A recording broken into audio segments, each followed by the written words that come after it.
From the Fertile Crescent, where civilization first bloomed, rose cities of baked earth and ziggurats, reaching for the heavens. This is the story of forgotten empires, whose mastery of brick and irrigation laid the very foundations of urban life, whispering tales of humanity's earliest architectural dreams. It is here that the very concept of the city was born.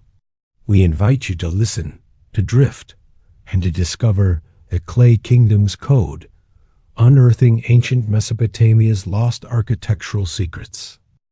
Uruk and the Sumerian Revolution.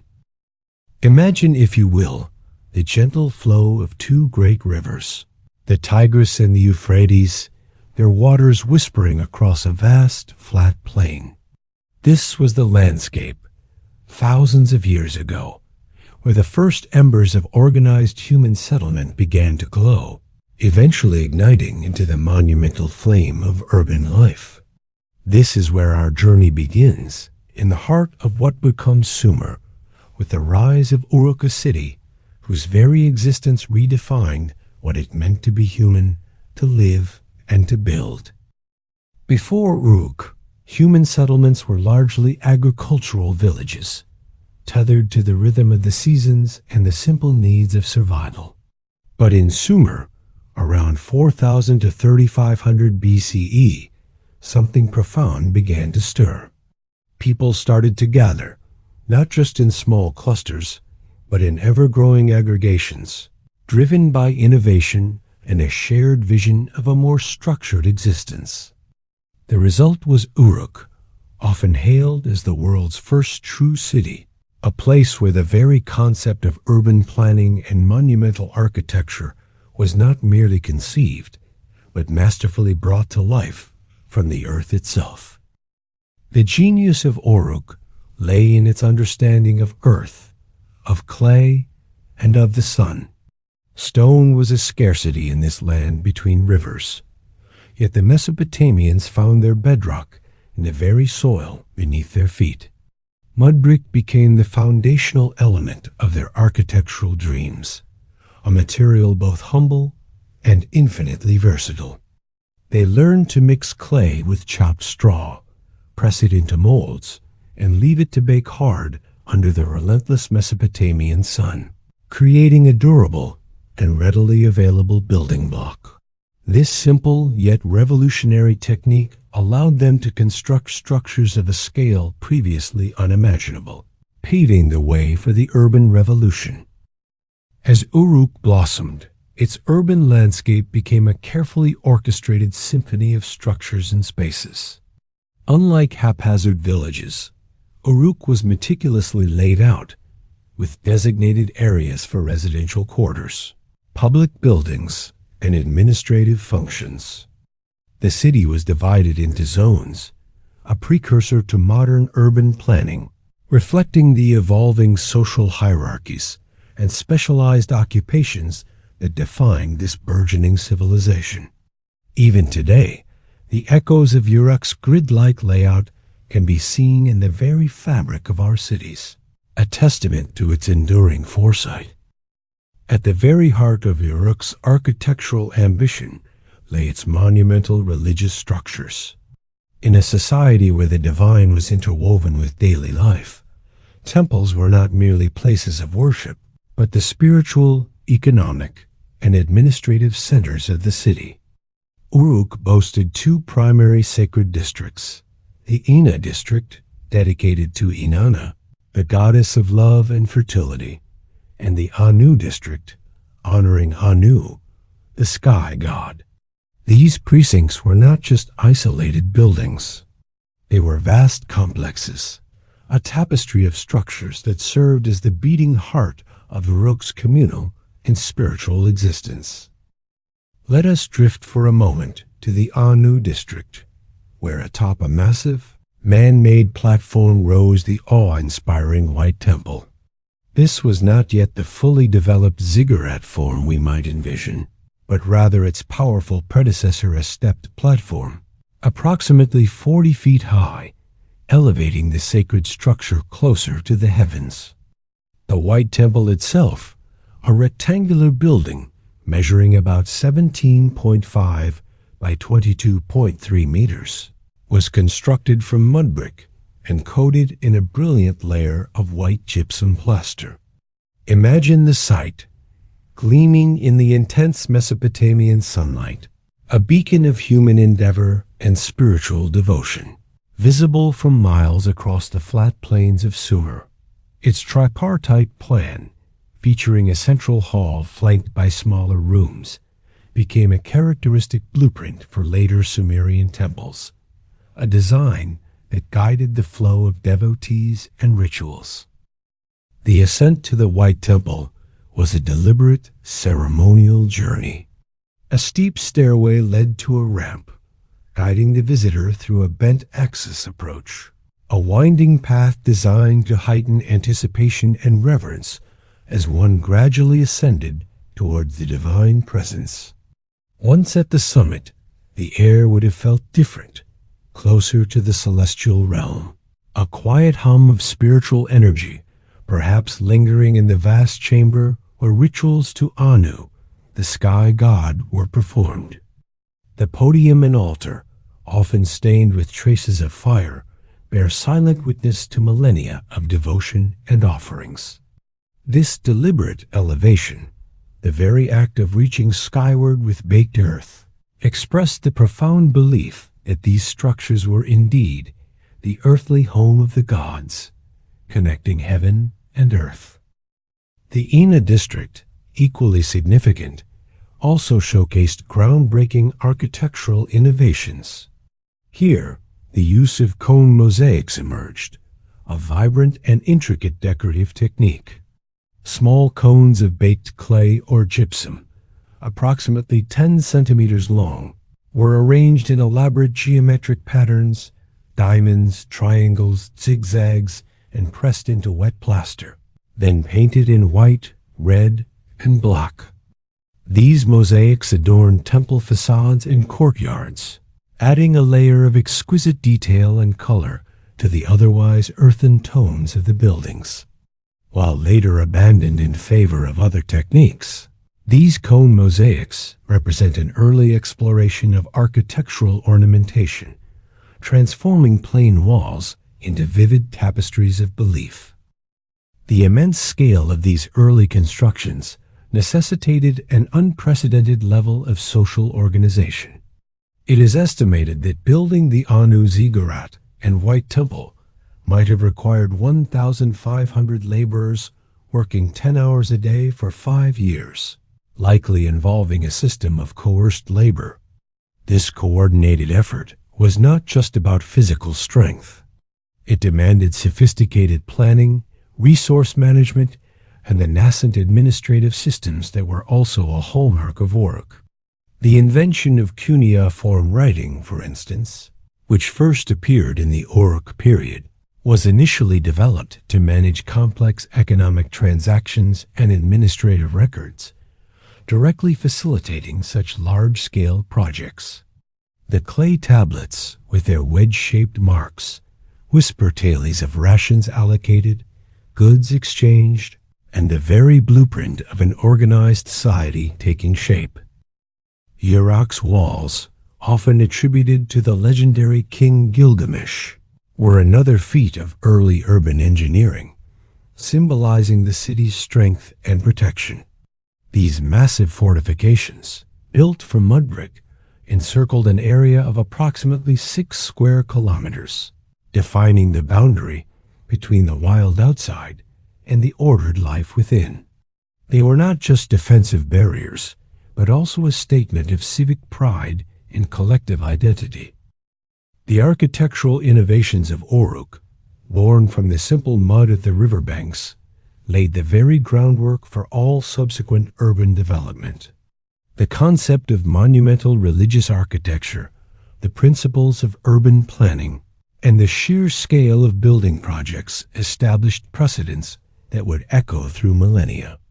Uruk was where the blueprint for the city was first drawn, a silent promise whispered in sun-baked bricks, inviting humanity to build higher, to dream bigger, and to connect with the cosmos through their creations. As this segment of our story gently concludes, let your mind drift over the ancient plains of Mesopotamia, envisioning Uruk's white temples gleaming in the dawn, a monument to the birth of human ingenuity and the enduring legacy of the Clay Kingdom's code. We leave Uruk, a city that taught the world how to build, ready to journey to another grand Mesopotamian marvel, where walls of wonder would rise to touch the very heavens. Babylon's grandeur and Nebuchadnezzar's legacy. From the ancient cradle of Sumerian innovation, our journey through the Clay Kingdom's code now leads us northward, along the winding path of the Euphrates, to a city whose name resonates with mythical splendor, Babylon. Under the reign of King Nebuchadnezzar II, who ruled from 604 to 562 BCE, Babylon rose to become a jewel of the Neo-Babylonian Empire, a dazzling testament to architectural ambition and imperial might. Here, the humble mud brick, refined over centuries, would be transformed into a canvas of vibrant color and imposing strength, creating a city that was a true wonder of the ancient world. Imagine standing before the city, gazing upon its formidable defenses. Babylon was encircled by a system of massive walls, so grand that they were once considered among the 7 wonders of the ancient world. These colossal fortifications, far from being mere utilitarian barriers, were a statement of power and an expression of the city's divine protection. While the exact dimensions vary in historical accounts, archaeologists estimate these walls were of immense scale, demonstrating an extraordinary feat of engineering for their time. The very act of building them in baked brick, a more durable and weather-resistant material than sun-dried mud brick, spoke of a desire for permanence and an unwavering confidence in Babylon's destiny. But it was not just the sheer size of Babylon's walls that captivated. It was their artistry. The city's main entrance, the magnificent Ishtar Gate, was a breathtaking spectacle of glazed brick technology, a pinnacle of Mesopotamian decorative art. Commissioned by Nebuchadnezzar II, this double gate, built around 575 BCE, was an explosion of brilliant blue, yellow, and brown, crafted to mimic the precious lapis lazuli stone. The bricks themselves were meticulously formed from finely textured clay, pressed into wooden molds, then sun-dried and fired before being coated with their lustrous glazes. The process was akin to creating an intricate, monumental puzzle, with each glazed brick carefully positioned to form a continuous, flowing design.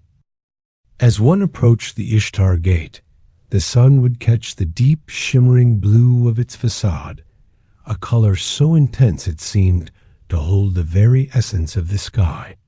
Against this vibrant backdrop, hundreds of animal figures strode in low relief, roaring lions, symbols of the goddess Ishtar, majestic aurochs representing the storm god Adad, and the mythical Mupisuku, sacred to Marduk, Babylon's patron deity. These creatures were not merely decorative. They were powerful symbols, believed to imbue the gate with divine protection, guarding the city from evil and asserting the king's sacred authority. The very air might have seemed charged with their silent, watchful presence as visitors passed beneath them. Through the Ishtar Gate led the grand processional way, a wide, paved avenue stretching for more than half a mile, leading directly into the heart of the inner city. Imagine walking this sacred path, flanked by walls adorned with more glazed brick lions, their fierce yet regal forms repeating in rhythmic succession, guiding the gaze toward the city's sacred core. This carefully orchestrated progression, a deliberate journey from the outside world into the sacred space of Babylon, was a hallmark of Neo-Babylonian urban design, designed to impress and awe all who entered. The splendor of Babylon extended beyond its gates and walls. Though its physical existence remains debated among historians, the legend of the Hanging Gardens of Babylon whispers of another architectural marvel, often associated with a series of ziggurat terraces. While archaeological evidence for these gardens is scarce, the concept itself speaks volumes about Babylon's ambition and its mastery of engineering. Imagine lush greenery cascading down terraced levels, a vibrant oasis of exotic plants in the arid Mesopotamian landscape, watered by ingenious systems that lifted water to their heights. This vision, whether historical reality or evocative myth, illustrates the Babylonians' profound understanding of water management and their desire to create paradisiacal landscapes within their urban realm. At the very core of Babylon's religious and architectural life stood Etemenanki, the ziggurat dedicated to Marduk, often associated with the biblical Tower of Babel.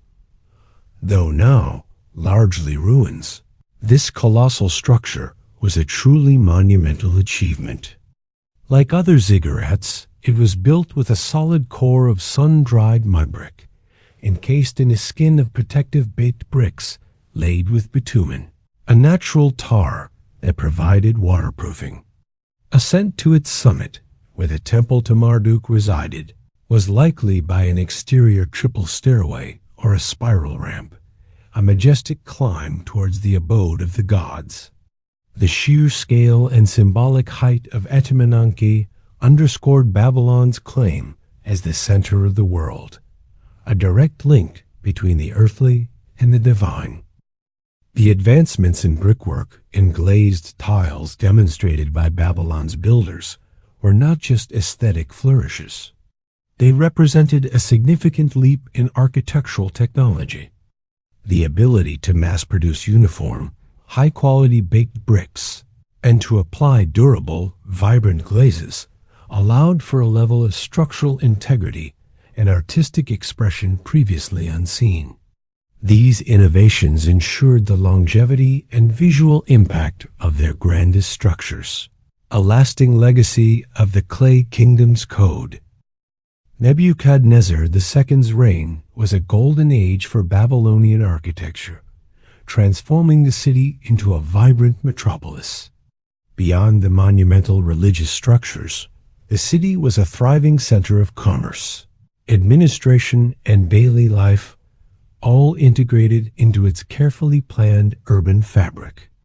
The palaces, while perhaps not as widely known as the Ishtar Gate or the Ziggurat, were equally magnificent, adorned with similar glazed brickwork and showcasing the opulence of the Neo-Babylonian court. As we gently step away from the shimmering walls and legendary gardens of Babylon, let the echoes of its grandeur linger in your mind. The city stands as a powerful testament to the ambition of human civilization, its vibrant bricks still whispering tales of kings, gods, and the enduring quest to build a kingdom that reflected the heavens. Palaces of power and imperial display. As our quiet journey through the Clay Kingdom's code continues, we leave behind the shimmering blue and the legendary gardens of Babylon, drifting northward, following the ancient currents of conquest and innovation. Our destination now is the heartland of the Assyrian Empire, a civilization that carved its indelible mark upon the Mesopotamian landscape, not with the gentle piety of the Sumerians or the vibrant artistry of the Babylonians, but with an unyielding assertion of imperial might. Here, architecture became a formidable instrument of power, designed to awe, intimidate, and unequivocally proclaim the dominance of the Assyrian kings. Imagine the stark, imposing grandeur of Nineveh, the last great capital of Assyria, under the formidable reigns of kings like Sennacherib and Ashurbanipal. Unlike the more centrally located temples of earlier Mesopotamian cities, Assyrian architectural attention shifted significantly towards the elaboration and adornment of colossal palaces. These were not merely residences. They were vast, sprawling complexes, cities within cities, meticulously designed to express the absolute authority and military prowess of the emperor. The air around them would have carried the weight of history, the silent reverberations of imperial decrees, and the distant echoes of triumphant armies returning home. The Assyrians, like their predecessors, relied heavily on mud brick for the core of their constructions, but they masterfully integrated durable stone, often quarried from distant mountains, for foundations, gateways, and most notably, for their elaborate sculptural programs. This blend of materials speaks to their practical ingenuity and their capacity for monumental logistics. The sheer scale of these palaces was staggering, with countless rooms, vast courtyards, and miles of walls adorned with intricate carvings.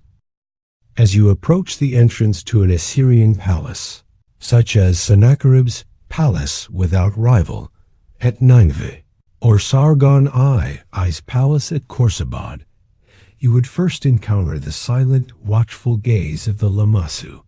These colossal guardian figures, often carved from a single block of stone, were monumental winged bulls or lions with human heads, embodying a powerful fusion of protective divinity and regal strength.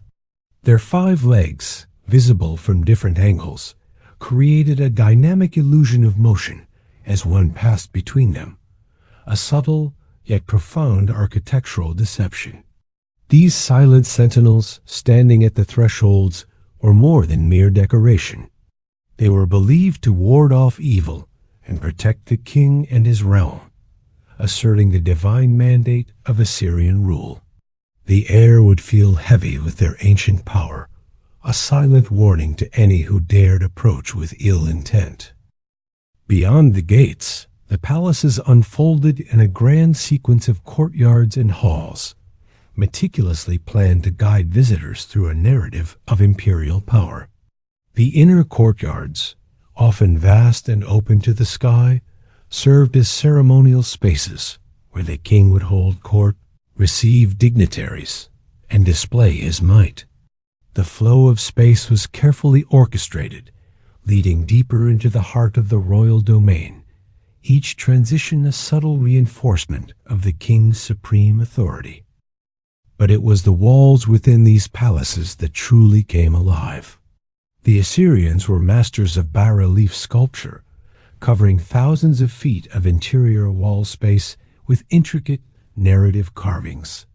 Imagine walking through long corridors, the flickering torchlight dancing across the stone, bringing to life detailed scenes of royal hunts, military conquests, religious ceremonies, and the daily life of the court.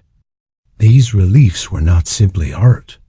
They were powerful visual propaganda, a meticulously curated historical record designed to glorify the king, celebrate Assyrian military victories, and reinforce the hierarchical order of society. The stone itself seemed to whisper tales of battles won, cities besieged, and the vastness of the Assyrian dominion. Consider the vivid depictions of Sennacherib's siege of Lachish, where every detail, from the siege ramps and battering rams to the terrified defenders and the Assyrian archers, is meticulously rendered.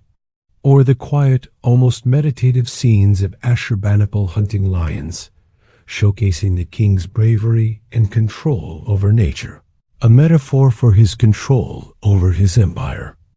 These narrative reliefs, carved with astonishing precision and vitality, transformed the palace walls into a continuous epic story, ensuring that every visitor understood the unassailable power of the Assyrian monarch.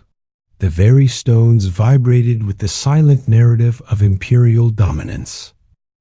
The construction of these monumental palaces also demonstrated sophisticated engineering techniques.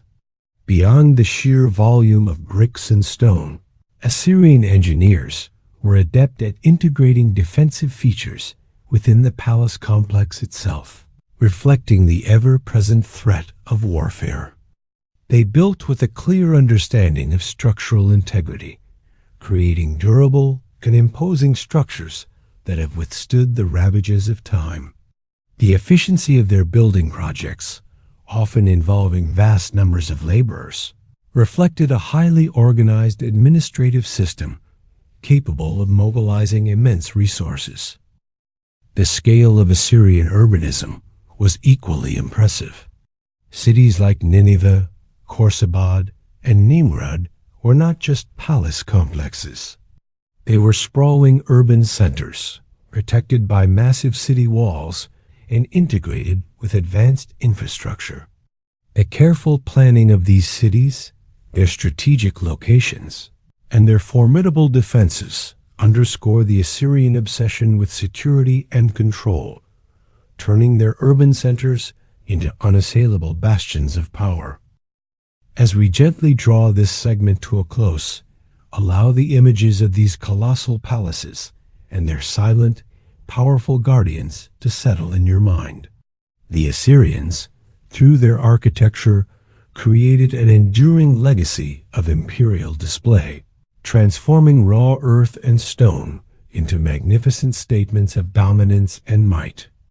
Their structures, while different in emphasis from those of Sumer and Babylon, undeniably contributed another profound layer to the Clay Kingdom's code, forever altering the language of monumental building. Our journey continues, next to explore the practical ingenuity that sustained these ancient urban marvels, the engineering of water and walls that truly cradled urban life. Water, walls, and urban life. Our narrative, the Clay Kingdom's Code, has so far carried us through the birth of cities and the rise of imperial grandeur. Now, let us turn our attention to the unsung heroes of Mesopotamian architecture, the practical, often invisible, innovations that truly cradled urban life and allowed these magnificent civilizations to flourish in a challenging landscape. This segment is dedicated to the subtle whispers of flowing water and the steadfast embrace of defensive walls, the engineering marvels that shaped the daily lives and survival of early urban populations. Imagine the land between the rivers, a vast, fertile crescent, yet inherently unpredictable. The Tigris and Euphrates, while bestowing life-giving silt, also brought devastating floods in spring and left parched earth in the scorching summers. To overcome this duality, the Mesopotamians, from the earliest Sumerian periods, became pioneering hydraulic engineers, mastering the art of water management. This was not merely about survival. It was about creating a stable surplus of food, the very foundation upon which urbanism and specialized labor could thrive. The heart of their ingenuity lay in sophisticated irrigation systems. Imagine a network of canals, hand-dug and meticulously maintained, branching out from the mighty rivers like life-giving veins across the landscape. These weren't simple ditches. They were complex systems involving large storage basins, feeder canals, and smaller ditches that carried water directly to the fields. The goal was to regulate the flow, capturing the river's bounty during high water levels and storing it for the dry, scorching months. The air would have carried the gentle gurgle of water, the quiet rustle of growing barley and wheat, a testament to human harmony with nature's rhythm. Farmers meticulously constructed earthen banks and levees along the rivers to protect their fields and settlements from devastating floods. Dams and regulator sluices, while perhaps rudimentary by modern standards, allowed for a measure of control over the precious resource, directing water where it was needed most. This collective effort, this shared responsibility for managing the lifeblood of their society, fostered a sense of community and cooperation, as the well-being of one farmer's field was often interconnected with the integrity of the entire system. Imagine the shared sighs of relief as the annual floodwaters receded harmlessly behind well-maintained embankments. The maintenance of these vast canal networks was a continuous and arduous task. Silt carried by the rivers constantly accumulated, threatening to choke the channels. This necessitated organized annual removal, a monumental undertaking that required a coordinated workforce, often comprised of the lower classes, allowing farmers to focus on cultivation. It was a constant battle against nature, a testament to their resilience and organizational prowess. Even challenges like salinization, the buildup of salt in the soil due to repeated irrigation, reducing fertility, were confronted with ingenious solutions, like leaving fields fallow to allow the earth to recover. Beyond irrigation, the Mesopotamians also innovated in urban water management. Cities like Uruk were crisscrossed by sophisticated canal systems that served not only for irrigation of surrounding agricultural belts, but also for transportation, allowing goods and people to move efficiently through the urban fabric. Imagine boats gliding silently along canals that wound through the city, a Venice in the desert, connecting districts and facilitating trade. These canals also naturally divided the city into distinct districts, shaping its very layout and organization. Hand in hand with water management, defensive city walls were another indispensable architectural solution, defining the very boundaries of urban life. From the earliest days of Uruk, walls were crucial for protection against external threats, a necessity in a landscape prone to intercity conflict. These walls, typically constructed from massive mud bricks, often reinforced with stone, stood tall and thick, punctuated by defensive towers and formidable gates. Imagine the feeling of security and enclosure they provided, a comforting embrace against the vast, uncertain world outside. The design of these walls, with their imposing heights and strategic towers, demonstrated a deep understanding of defensive architecture. Moats often surrounded the outer perimeter, adding another layer of protection. The gates, like Babylon's Ishtar Gate, were not just entry points, but fortified strongholds, capable of withstanding siege. These structures were more than physical barriers. They were powerful symbols of civic identity, resilience, and the collective will to defend their hard-won urban existence. The sheer effort required to construct and maintain them speaks volumes about the value placed on urban security. The interplay of water systems and defensive walls created a unique architectural and social dynamic. The ability to control water allowed for the concentration of large populations, leading to the development of specialized labor, from artisans and scribes to soldiers and administrators. The security provided by the walls ensured that these complex societies could thrive, creating the conditions for the monumental architectural achievements we have explored. It was a cradle, indeed, carefully engineered to nurture the very first urban civilizations. As the gentle hum of ancient waters fades, and the silent strength of ancient walls settles around you, recognize the profound foresight and collaborative spirit embedded within the Clay Kingdom's code. These practical innovations, born of necessity and sustained by ingenuity, were the very sinews of Mesopotamian urban life, laying the fundamental groundwork for the architectural wonders that would follow. Our final segment will now trace these enduring echoes, revealing how Mesopotamian designs resonated across ancient civilizations, shaping the architectural landscape of the future. How Mesopotamian designs shaped ancient civilizations.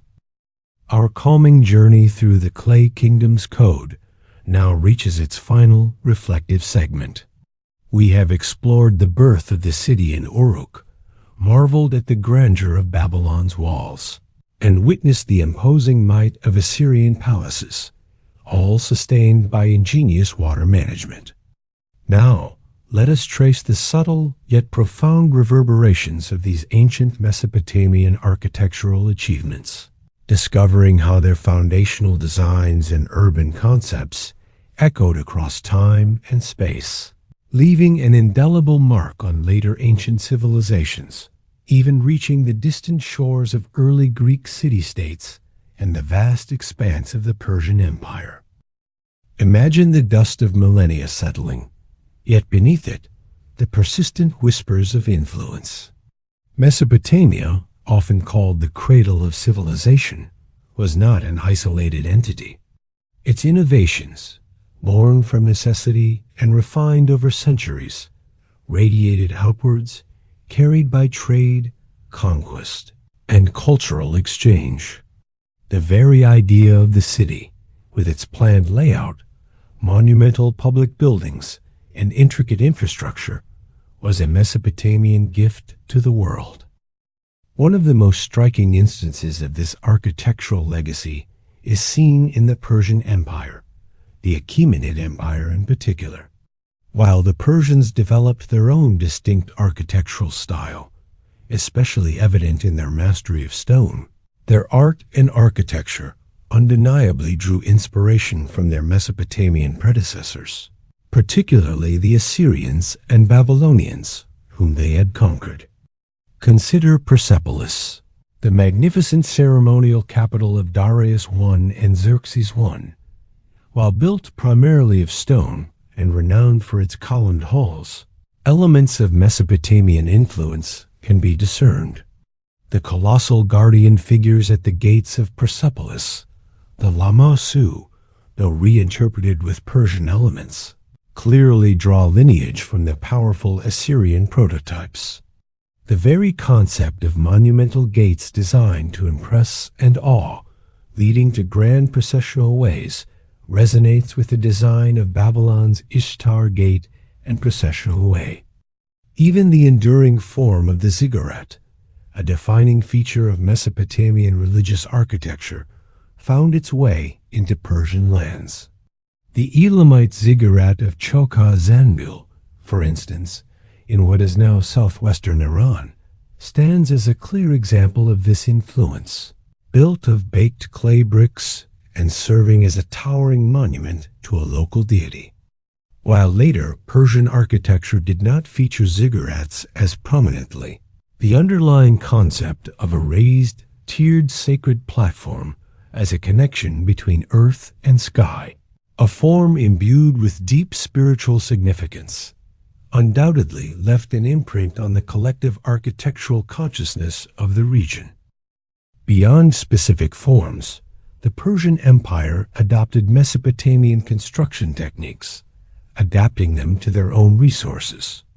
The use of mud brick for certain structures, and the employment of skilled Babylonian and Assyrian artisans in their building projects, ensured a continuity of craft and knowledge. The meticulous planning and organization required for massive imperial building projects, so evident in Assyrian and Babylonian endeavors, were certainly lessons learned and perfected by the Achaemenids. The influence of the Clay Kingdom's code also traveled westward, albeit more subtly, reaching the nascent city-states of early Greece. While Greek architecture, renowned for its post and lintel stone construction and the development of the classical orders, appears distinct from the mud brick and ziggurat forms of Mesopotamia, fundamental urban and architectural principles did find a fertile ground for adaptation. The very concept of an organized city, with its public spaces, defensive walls, and religious centers, evolved from these early Mesopotamian precedents. The idea of a processional approach to a sacred building, a slow, deliberate ascent to an elevated temple, as seen in Uruk's White Temple, finds a faint echo in the carefully designed access to the Acropolis in Athens. While the materials and specific forms differed greatly, the psychological and symbolic impact of elevation and controlled approach to a sacred precinct can be seen as a continuation of an architectural idea first articulated in Mesopotamia. The Mesopotamians were also among the first to systematically use arches and vaults in their construction, allowing for larger and more stable structures, an innovation that would be widely adopted and further developed by later civilizations, including the Romans, and by extension, influencing the future of Western architecture.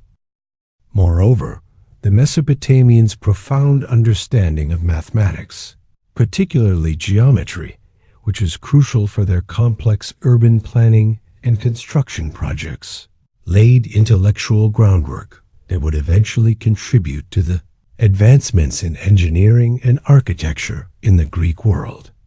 Their early development of the wheel, mass-produced bricks, and sophisticated irrigation systems were technological leaps that indirectly benefited later cultures, influencing the very tools and methods of construction. As we close this ancient chapter, recognize that the whispers of Mesopotamia are not confined to the dust of forgotten cities. They resonate in the very foundations of urban life, in the enduring forms of monumental architecture, and in the timeless pursuit of order and meaning through building. The Clay Kingdom's code is not merely a historical account. It is a testament to the profound and enduring ingenuity of humanity's earliest architects, whose visions in mud and clay laid the groundwork for the architectural wonders that would follow across the globe. Let the final echoes of these ancient stones and flowing waters gently guide your thoughts, knowing that the origins of our built world rest on these remarkable foundations. The story of humanity's architectural dreams, born in the Fertile Crescent, continues to unfold, whispered from one civilization to the next, a timeless legacy etched in the very earth.